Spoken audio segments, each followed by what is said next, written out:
Hello everyone and welcome to Chapter 3, Loss Functions. Imagine we have a system of equations and we want to find a point that solves them. Each equation can be represented as a line on a graph representing all possible points that satisfy that specific equation. When we plot two equations on an xy plane, we know the solution is the intersection point. But what happens when we add a third equation?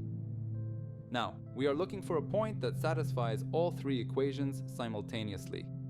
In many cases, this is impossible because the three lines do not intersect at a single point.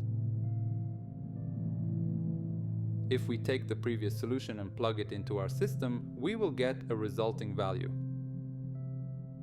By measuring the square difference between that result and our desired target, we calculate the error of the system. By averaging these errors, we get the mean squared error. While there may be no point that gives us a perfect zero error, we can search for the specific point that minimized the mean squared error. This point might not solve any single equation perfectly, but it finds the best possible compromise where the total error is as small as possible. For those of you familiar with basic linear algebra, we know that a system of linear equations can be expressed in matrix vector form as A times x equal b. Our goal is to find the vector x that minimizes the square distance between A times x and b. To do this, we express the squared error as a function, expand the terms, and simplify the expression. Since we want to find the vector that minimizes this error, we take the derivative with respect to x hat and set it to 0. By isolating x hat, we arrive at a closed-form solution, the specific vector that minimizes the total error in our system. Once we've calculated this vector, we can visualize where the optimal point landed on our graph. This is the heart of the loss concept. It tells us how much error we are forced to accept for a specific solution, and we get the minimum loss for the best overall solution of the entire system.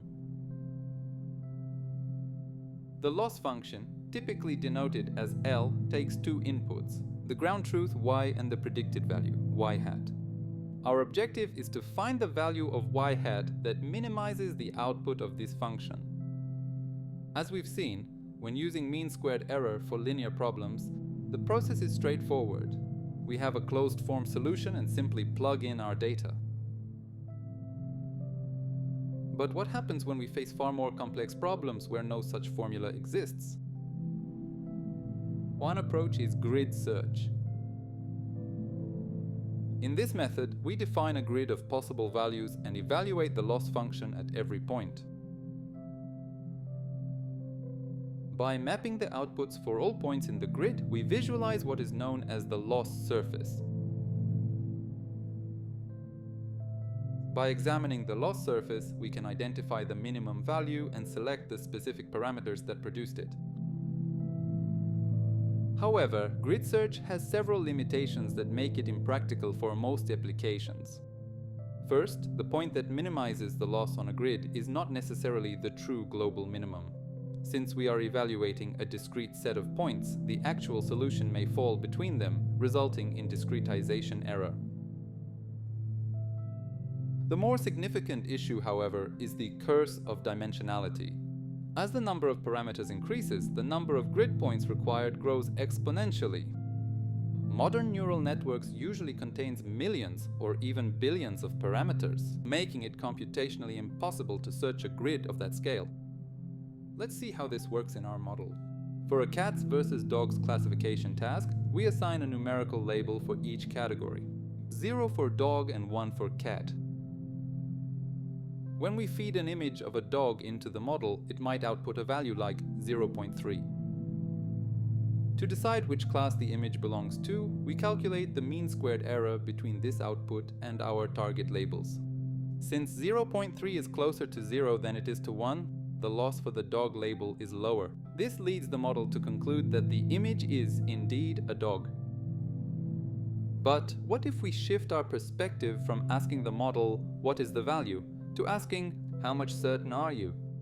The mean squared error treats classes like numbers on a ruler, assuming there is a mathematical distance between them. However, by outputting probabilities, we force the model to provide more than just its most likely prediction.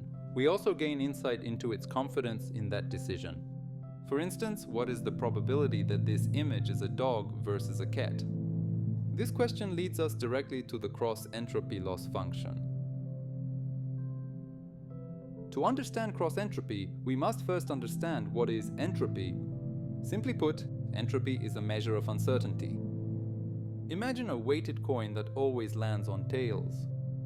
We know the outcome with 100% certainty before we even flip it. In this case, the entropy is 0. Now consider a fair coin. When we flip it, we have no idea what the outcome will be. This is because heads and tails are equally likely. Our uncertainty is at its peak, therefore the entropy is at its highest. So how do we formulate this? We turn to information theory. Let's define the information content, denoted as I, as the negative log of base 2 of the probability. We use base 2 because it measures how many bits of information are required to represent an outcome. For a fair coin, the information content is exactly 1 bit. For example, 1 bit with the value of 0 to represent heads and 1 to represent tails. However, for a biased coin, a less probable outcome carries more information, meaning it takes more bits to represent it. Taking this one step further, entropy is defined as the expected value of the information content across all possible outcomes. In other words, it is the weighted average of the information content. Each outcome is weighted by its probability. When we calculate the entropy for each one of these coins, we find that the fair coin has higher entropy than the biased one. This is exactly what we expect. With a biased coin, we have more certainty or confidence that it will land on tails. This is because there is less surprise involved. The entropy, or the total uncertainty, is lower. So, what is cross-entropy? It is actually quite simple. Imagine we have a model designed to predict a true probability distribution, P, but our prediction is an estimation of it, Q. If we take the formula for entropy but use our estimated probability, Q, inside the logarithm, we get the cross-entropy. Cross-entropy reaches its minimum value when Q is exactly equal to P. To build some intuition, let's look at these two distributions. If P and Q only partially match, the cross-entropy will be high. However, when they match perfectly, the cross-entropy reaches its lowest possible point, the maximum overlapping area, which is the value of the true entropy itself. Recall the minus sign that take larger overlapping area to be the minimum. Let's look at how cross-entropy becomes a practical loss function. Suppose P1 is the probability of an image being a dog and P2 is the probability of it being a cat. For a labeled image of a dog, the true probability is 1 for dog and 0 for cat. When we feed an image into the model, it outputs two numbers, Q1 and Q2, representing the predicted probabilities. By plugging these predictions, Q1 and Q2, and true values P1 and P2 into the cross-entropy function, we define exactly what we want to minimize.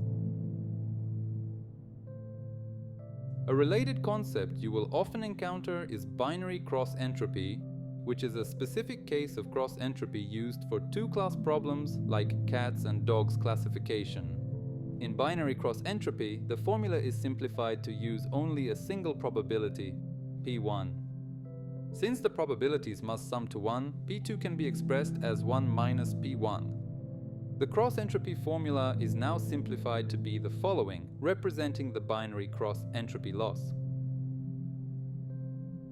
Now that we understand the concept of a loss function, we are ready for the next chapter, optimization. There we will learn how to minimize these functions for complex problems. See you there.